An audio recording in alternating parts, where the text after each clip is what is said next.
Bolígrafs, clauers o números de loteria que són un testimoni de l'època actual. Són algunes de les col·leccions que trobem al gabinet Arnaldo Viete a la Font d'en Fargues.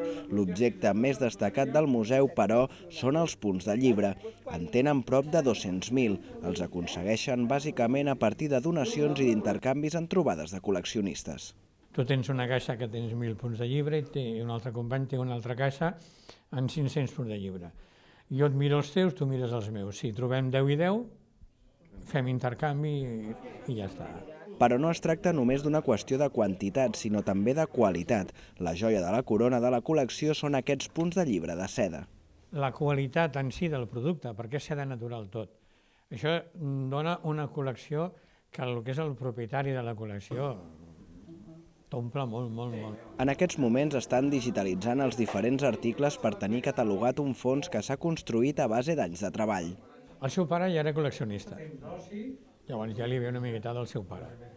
I bueno, com a tot, doncs, quan algú li creuen els cables i diu vull fer col·lecció d'això, t'hi dediques i vas a mort. El gabinet Arnaldo Viete només obre les portes per visites concertades com la del cicle de passejades d'Horta-Guinardó organitzades pel districte.